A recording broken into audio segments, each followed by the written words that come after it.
did that happen? Made up stories! Canard!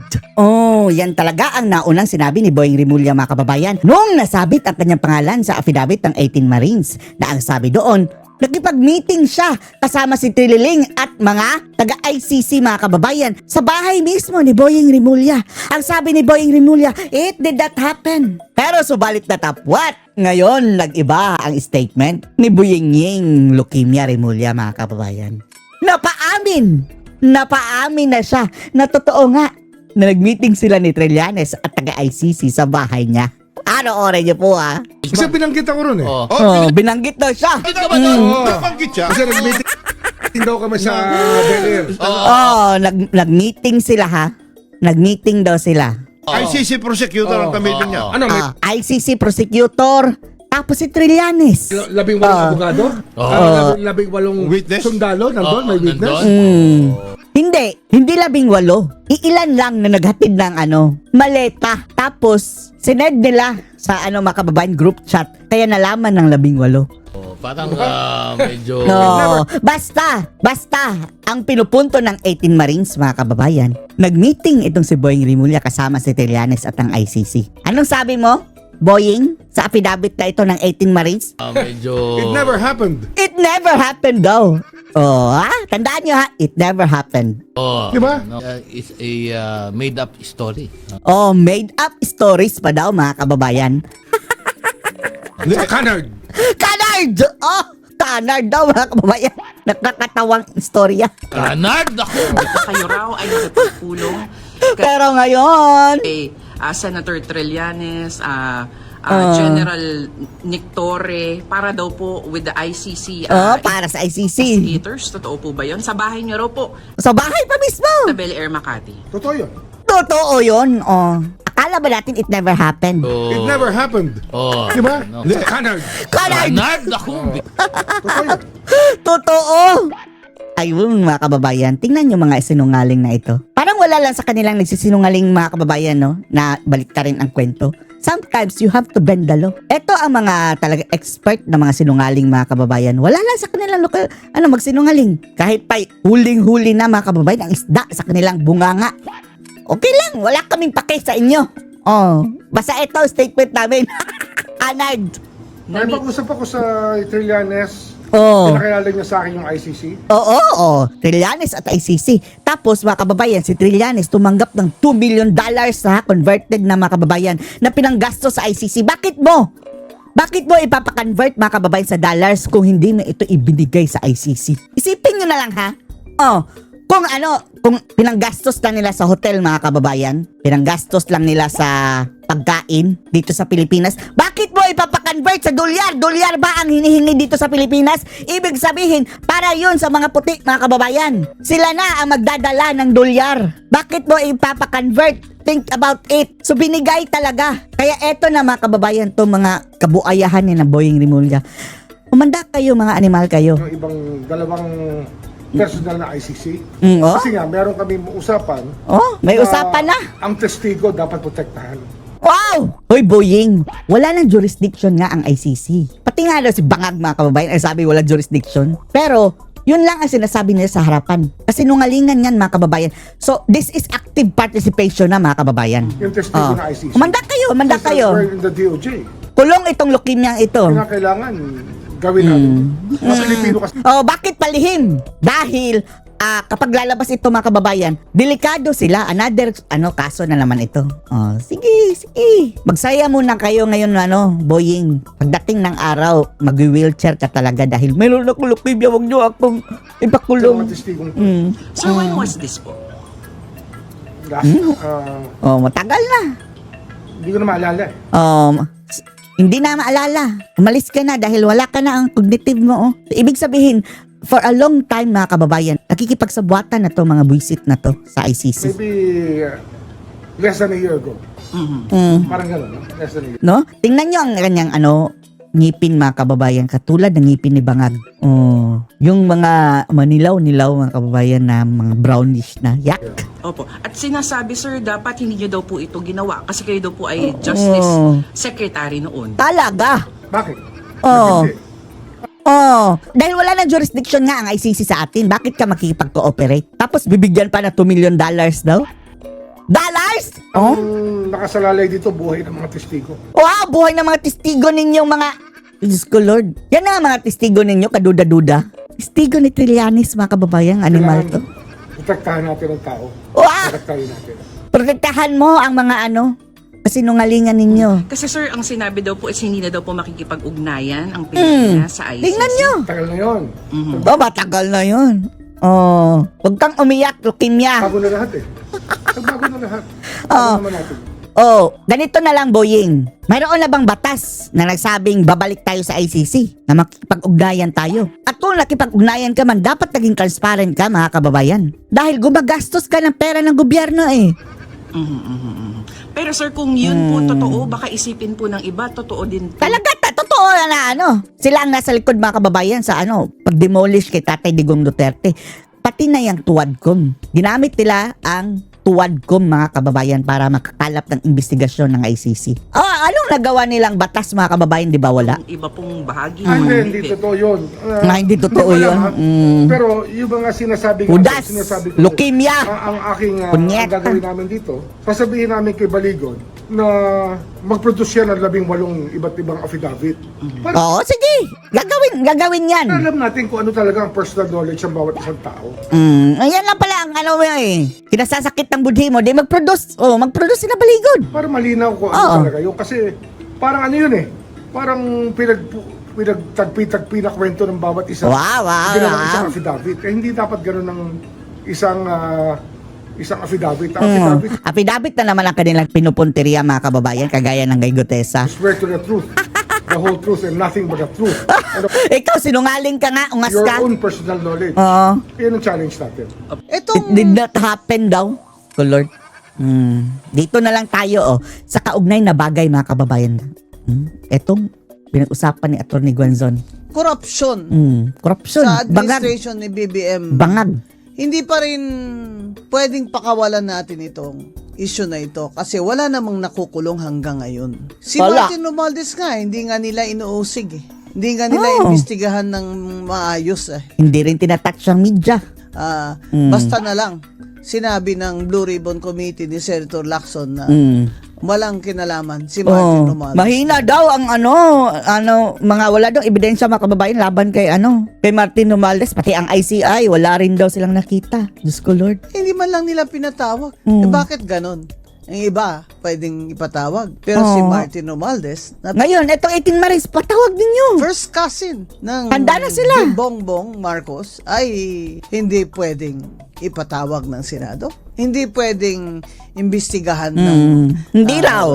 masinsinan ng ICI at Sacred i-forward cow eh. na sa ombudsman at bahala na at doon sa Bahala na sa ombudsman Batman. may masinsinan pang investigasyon. Ito pong pag-deliver ng mga pera, hindi po ito mangyayari kung wala po silang inuutusan na nagdadala ng pera, hindi po ba? So, Correct? at syempre, saan po nila ilalagay yung mga pera? Alam naman po ilagay nila sa kabaong. Kulang ang kabaong. Bumili na nga ng bahay, lalagyan lang ng pera. So, pwede nilang ilagay sa kabaong. So, yung iba, Kulang ang kabaong. Napakaraming kabaong. isasakay lang sa ambulansya siguro, 'di ba? May iba-ibang paraan, pero itong yung perang galing sa flood control at iba pang kickback na mastermind sa aking palagay ay si Martin Romualdez at ang kanyang right-hand man ay si Saldico na nagsasabing si Martin Romualdez Kumanta nga na. ang mastermind. Ito po ay dinala nila, sabi ng mga empleyado nilang security, dinala nila sa bahay ni Bongbong Marcos at Bongbong sa iba't iba pang Bangag. personalidad. So tingnan po Marcos. natin ang clip ng news dyan. Tech, pakita natin sa kanila. Si Belnard Tube. Nakapag-deliver po kami. Sinabi ni Tube na siya mismo personal nag-deliver ng 5 maleta doon sa Ilocos. Eh, sino sa Ilocos ang binigyan nyo ng maleta? Sino ba talaga ang taga Ilocos? Norte. Alangan naman si Chabit yan, Singson. Sino sa Ilocos Norte ang dinalhan nila ng 5 maleta? na pera galing kay Saldico. Ay, alangan naman si Senator Amy Marcos yan, di ba? O kaya yung Governor Marcos dyan, di ba? Hindi naman nila district, hindi naman yata nila district yun. Dyan, daming maleta, mamahal pa yung ibang maleta dyan, Uy, may pink, may yellow, may blue, may orange. Aba, grabe. Hindi lang maleta, may karton pa sa taas. Ayan, nasa trolley. Ay, grabe ito mga kababayan. Ito yung mga, natin, taxes natin. Ginanakaw lang ng mga animal na ito. Grabe mga ito. Yan mga kababayan, ang total na corruption, na estimated total sa kickback sa flood control, ghost project, saka substandard, 1.9 trillion. Hindi po million, hindi po billion, trillion po, trillion.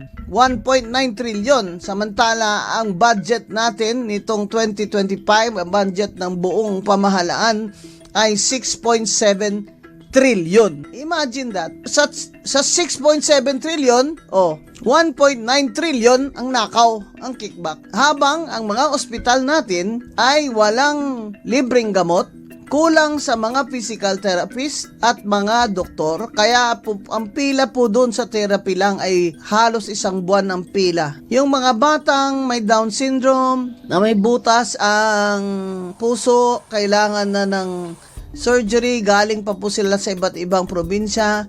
Kailangan po ng minimum 50,000 na guarantee letter sa Philippine Heart Center bago po makastart ang pag-opera. Pero itong mga walang kaluluwa na mga sakim na magnanakaw, na ang big boss ay syempre sino pa ba?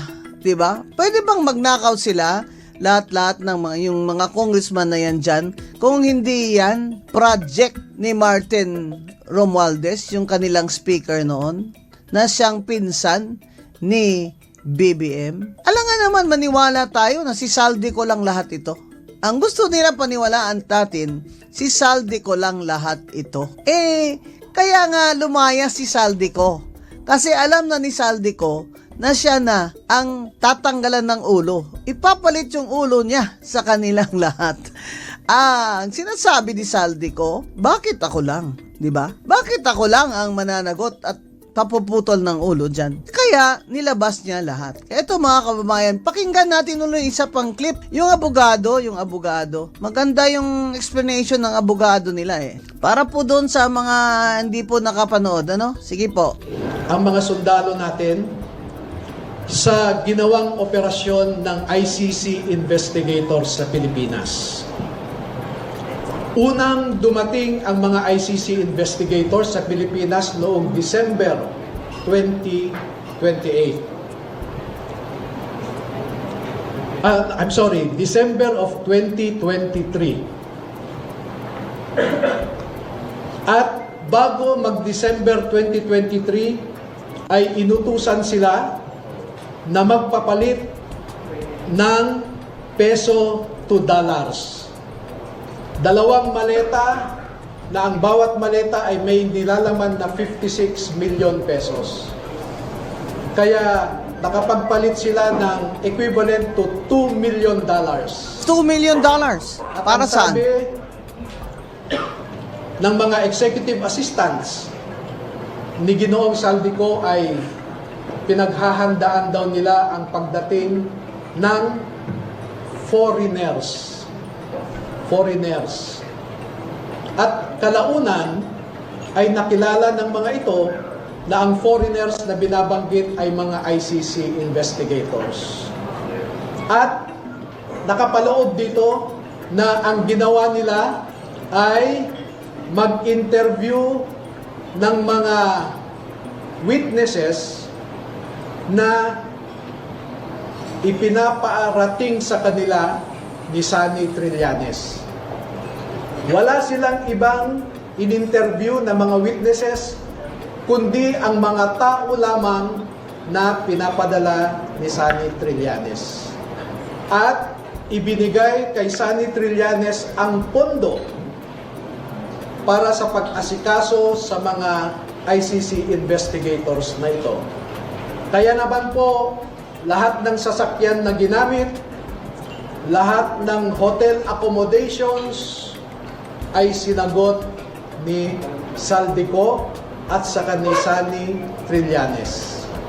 Mga kababayan, ito pong mga 18 na mga security ni Saldico at iba pa. May mga affidavit po ito sila. Nabasa ko po yung ilang affidavit nila. Ang ibig sabihin po, hindi naman po mag-affidavit ang tao na ang laki naman ng risk niya kung siya ilalabas. Ito mga taong ito, wala naman po silang makukuha sa labas nila. Ang gusto lang nila ay maisiwalat na itong korupsyon na ito. At syempre yung iba sa kanila, sobra ng konsensya, di ba? Hindi naman ito sabihin mo fake ito kasi may mga affidavit ito O sabihin mo, attorney, nag-affidavit din yung sinungaling pero may notaryong nakapirma doon May mga kamag-anak itong mga taong ito. Hindi naman ito mayayaman. Kung habulin sila. At nangyari kay Gutesa, nasaan na ba si Gutesa? Paglabas ni Gutesa, biglang nawala si Gutesa. Nasaan na? Binayaran ba si Gutesa para itago siya? Tinakot ba ang mga pamilya nila kaya nawala si Gutesa? Pero it is the same testimony noon ni Gutesa doon sa Senado. At saka, kahit wala si Gutesa, nandun na yun sa record ng Senado. That is already official records and he took an oath there. He took an oath there. That means na that is already admissible. Kahit wala si Gutesa, itong 18 na ito ay nagpapatunay at corroborated ang sinabi ni Gutesa noon na naghatid siya ng mali-malitang pera sa bahay ni Martin Romualdez sa Forbes at sa bahay ni BBM doon din sa Forbes. At yan ay siyempre corroborated niya ang sinabi ni Saldico sa kanyang part 1, 2, 3 na nilabas na video na nagpahatid siya ng 25 billion pesos kay BBM. Share ni BBM sa insertion ng 100 billion. Kung babalikan natin, ang sabi ni Saldico, yung 100 billion na yan na insertion, pahabol yun. At i-connect natin yung sinabi ni Congressman Toby Chanco na nandun siya nung sinabi ni BBM kay Martin Romualdez na kinuha nyo na lahat. Wala nang natira sa akin. So, nung na-realize ni BBM na, nuunahan ako ng mga ito, ako wala. Nagpa-insertion siya ng 100 billion at tinanong ni Saldico si Secretary Amina na kay Presidente ba talaga ito? Sabi ng Secretary of the Budget, syempre, yan ang utos niya Ikaw ba kung si Saldico ka, hindi ka maniniwala sa Secretary of the Budget mismo na alter ego ng Presidente when it comes to the budget? Sinabi niya, insert mo dyan, idagdag mo dyan ang 100 billion niya. Pati yung dalawang undersecretary, and I think ang isa doon, si Yusek Bersamin, na tinutukoy na nagtitext sila ni BBM ng kanyang kapirahan na kickback, tinanong pa ni Saldico. Kaya kinausap siya ng dalawang undersecretary na yan ni BBM. Kaya niya tinanong si Budget Secretary Amina. At nung tinanong niya si Martin Luther King Romualdez, sinabi sa kanya, what the President wants, the President gets. Yun. Di ba Inglesero yan si Martin Luther? Yan. So, ang sinasabi ni Saldi, maniniwala ba kayo o hindi? Ako, at this point, naniniwala na talaga ako. Kasi hindi lang nakukunik ko yung mga sinabi ni Toby, sinabi ni Amina sa kanya. Ngayon, yung mga text ni Yusek Bersamin lumabas na. At di ba, didisclose yun ni Congressman Erice ng Caloocan na Liberal Party. At ngayon, at biglang nagtago si Martin Romualdez. You know, ladies and gentlemen of the jury, flight is an indication of guilt. Biglang nawala si Martin, nag-diet. Pagbalik ni Martin Romualdez, di mo na makilala sa kapayat, Grabe pala yung bilyong-bilyong perang kickback, nakakapayat pala yun. Kaya pala patabalan tayo ng pataba. Nakakahiya, nakakainis. Alam mo, tinatawa ko lang, pero parang gusto ko nang minsan, ang sakit na sa puso itong galit ko sa inyo mga magnanakaw kayo eh. Kaya tinatanong ako ni Karen Davila, bakit daw ako laging galit? Di ka ba naman magagalit sa mga itong mga animal na ito? Kapobre na ng mga tao, Pilipino. More than half ang gutom. 260,000 walang trabaho as of December ayon sa Philippine Statistics Authority. Yung pala, bilyon, trilyon piso ng mga kickback nila dyan sa DPWH projects. At bakit dyan si Undersecretary Bernardo hanggang ngayon hindi yan nakukulong? Abay, kung state witness siya, kasama siya dapat sa nahahabla. At kung nahahabla siya, dapat talagang inaresto din siya. Bakit wala akong nabalitaan na itong Yusek Bernardo ay inaresto? Bigla na lang NBI versus Revilla et al. Kasama si Bernardo pero hindi natin alam nasaan si Bernardo. Ilabas yung si Bernardo. NBI, ilabas yung si Bernardo. I-video nyo ng live. Nasaan na si Yusek Bernardo? Dahil yan ang sabi nyo state witness nyo eh. Pero dinidistract nyo lang kami. Kaya may impeachment, may ganito, may punta siya sa Naga, may punta siya sa Negros Occidental si BBM, mamimigay ng 1 billion na pera naman natin yan. Dinidistract lang tayo mga kababayan. Dahil ang totoo, ninakaw nila sa kakikbakan nila, estimate 1.9 trillion. Ang Pilipinas, napakapobre po natin. We are a poor country. Ang sabi nga, di ba, ni Cora Guidote, isang guest natin nung karaan sa TV, pagkakasyahin, magkakasya naman sana na walang deficit ang budget kung wala sana ang leakage na tinatawag sa korupsyon. I-estimate natin dyan, 30% sa korupsyon eh. Tingnan nyo mga kababayan. Diyan sa DPWH budget lang, estimate nyo magkano bang budget nila ngayon to 2025? Mag-times kayo ng 0.30. Yan yung estimate na nakaw. Yan ang estimate na leakage ang sinasabi. Kaya naman, salutatorya na tayo ngayon sa mga most corrupt countries in Asia. Sabi naman ni BBM, okay lang yan, hindi pa naman tayo ang the most corrupt. Hindi naman tayo daw ang valedictorian. Okay ka lang dyan, BBM. Okay ka lang dyan kasi sarap ng buhay mo, no? Gigising ka lang kung kailan mo gustong gumising, eh. Kami, mga bata dito, gigising alas 3 ng umaga para makapaghanda na at makapagpila na sa bus. Kaya maglakad na lang para save ng pera sa tricycle yung mga bata. Okay ka lang dyan, BBM, kasi 3 taon ka na ng kaw. Tapos ngayon, ikaw pang hero? Eto, ebidensya ito eh. Ebidensya ito. Tingnan natin ulit yung isang clip dyan ng sinasabi ng mga 18 na security na dating Marines at Navy. Pakinggan nito mga kababayan. Nakakagalit, Nakakagalit. Kawawa na talagang Pilipinas. 2 taon pa tayo kay Bongbong. Meron na ba, Tek? Go! Si Johnny Goodwan. Si Rodante Orvindro.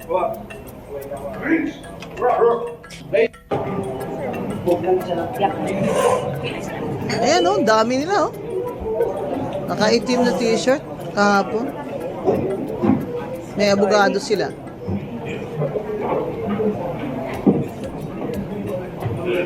Kaya kanina nakita ko yung mga nagrarally sa yung anniversary ng EDSA yata ngayon. Ito lang yung yatang anniversary ng EDSA na hindi ako nagpunta ng EDSA. Kasi naman yung Kiko D, yun yata hari-hari doon ngayon na hindi pa naman yung tao noong 1986. Sabi niya, bawal daw kami mag-slogan doon ng BBM resign. Umangal nga si Wanna Change May Paner yung kaibigan ko kami itong nakilaban doon Kayo, wala nga kayo doon Kayong mga makaliwa, wala kayo doon dahil gusto nyo revolusyon, hindi eleksyon. Tapos ngayon, kayo ang magdo-dominate ng EDSA celebration dyan. Parang inyo, tapos hindi kami pwedeng sumigaw ng BBM resign sa EDSA on its 40th year. Kaya sumakit ang loob ko mga kababayan. Dumaan ako doon kanina. Lalakad-lakad sila. May mga yellow sila na mga bandila. Kasi di ba yellow noon Yung may picture ni Ninoy, yung sign ng atom, ganun. Oy, hindi kayo dilawan. Makaliwa kayo. Kami ang original na dilawan, yung mga lumaban kay Marcos sa eleksyon. Hindi lang sa eleksyon, all those years of martial law na lumaban sa kanya. At kami, pamilya ko, lumaban pa sa eleksyon para kay Cory Aquino. Alam yan ni Paul Aquino, tatay ni Bam Aquino. Alam yan na kami, ang pamilya ko, ang lumaban sa Marcos warlord doon sa amin sa Northern Negros sa Cadiz para kay Cory. At kaya naman ako at na-appoint na OIC Mayor ng Cadiz at the age of 27. At ang mother ko ay na-appoint din ni President Cory. Binalik siya as a board member noong 1986. I think iilan lang kami, yung mother and daughter na in-appoint ni President Cory in 1986 to what do you call this, to to be part of her government, the Cory government before the 1988 election. Meron pa ba tayo dyan, Tek? Meron pa ba tayong ipakita dyan? Galing sa Club Filipino na ano? May nagsalita ba doon? Yung lawyer. Ayan yung lawyer nila, naka-long sleeves, yan. Kaya itong EDSA at 40, mga kababayan, nakakaiyak ito. Ang mga sundalo natin sa ginawang operasyon ng ICC investigators sa Pilipinas. Unang dumating ang mga ICC investigators sa Pilipinas noong December Narinig na natin yan. 28. Yan yung mga kababayan. I'm sorry, Kaya December 20. sinasabi ngayon ni Trillanes na maghahablad daw siya dahil hindi daw yan totoo. Di yun na nga. Lalabas yung mga tao, mga ex-security ni Zalde, wala naman silang pakinabang dyan. Di ba? Risk lang yan sa kanila at sa kanilang pamilya. Ngayon, ipipresyon na naman yung mga yan. Baka bilhin yung mga yan. Meron pa ba tayo dyan? Yung nagsalita yung isa sa kanila? Wala na ba tayo dyan? Alam mo yung EDSA at 40, mga kababayan, yun talaga nakakainis na nakakaiyak. Yung mga wala doon, yung pumapapel ngayon, mahiya naman kayo. Wala naman kayo doon. Ang papel-papel yung i-epal nyo. Hindi pa nga kayo tao nun eh. 1986, ilang taon lang kayo, tapos ngayon kayo leader-leader dyan, sabihin nyo, hindi kami pwedeng sumigaw at mag-slogan ng BBM resign. Bakit? Inyo ba yung People Power Anniversary? Inyo ba yon? Wala nga kayo dun eh. Yung original na dilawan, kami yun. Diba? Matatanda na nga kami ngayon. Over 60 na kami lahat. That was 40 years ago. Kung 20 years old ka nun, di ba? That was many years ago. I was appointed OIC Mayor of Cadiz City, Negros Occidental by President Cory Aquino upon the recommendation of Bishop Antonio Fortit. Hindi po ako recommended by any political party. I was recommended by Bishop of Bacolod, Antonio Fortit. Ayoko nga sana eh. Kasi di ba bata pa ako? Sabi ko yung sister ko na lang, Bishop, yung sister ko na lang. Siniwan ko yung law practice ko sa Accra eh. Para lumaban dun eh. Ako, tutukan ng baril dun sa amin sa Cadiz. Walang Facebook dun ng war dun. Kampanya dun, tutukan yung mga namprel. Sinutukan niya ng baril dito sa noo. Ng Armalite. Buhay pa yung mga yan. Buhay pa sila. Si Billy Kilayko sa Bacolod, si Cheng. Buhay pa yung mga nagnamprel. It's 40 years ago. They're all over 60 now. Tapos ngayon, sabihin nyo sa amin, sa EDSA at 40 ngayon, anniversary, bawal kami magsigaw ng BBM resign. Bakit? Kasi kayo, makaliwa kayo. Sama kayo dun sa mga akbayan. Yan ang problema sa inyo. Nang gusto nyo, ayaw nyo mag-resign si BBM kasi si Sara ang mag-vice president. Yan ang problema sa inyo eh. May mga political kayo na agenda, sinasama nyo yung anniversary ng EDSA dyan na para bang kayong may-ari. Para bang kayong may-ari dyan just because Aquino yung apelyido mo, Kiko? Hindi ka pa nga tao nun eh. Hindi nga, magdebate ka nga sa akin, one-on-one, kung ano ang mga gains at mga lessons learned natin sa EDSA People Power Revolt. Grabe dinaanan namin sa Marcelo at Marcos. Rape ng mga aktivistang babae, disappearances, murder as state policy ni Ferdinand Marcos. 45% ang inflation rate noon. Bankrupt. Kaya pinagpapadala nila yung mga nurses natin doon kay Gaddafi in exchange for a loan. Grabe yung dinaanan natin, mga kaibigan. Para bang araw-araw noon. Basta sa UP, nag-aaral lang kami kung hanggang kaya. Basta araw-araw, protesta. Nako, dyan sa Mindiola, lagi kami dyan. Kaya ngayong Nung nag-martial law, yung ate ko at kuya ko, kasi pumasok sila sa UP 1970, nandyan sila sa first quarter store. Nandyan sila nung binabarikada ng mga estudyante, ng mga fraternity, at mga estudyante, at mga student organizations, ang UP entrance para hindi makapasok ang Metrocom. Buhay pa kami! Yung ate ko, si Judge Frances Guanzon, executive judge now, retired, nagrarally pa sa loob ng UP the night before nila nalaman na may martial law na pala.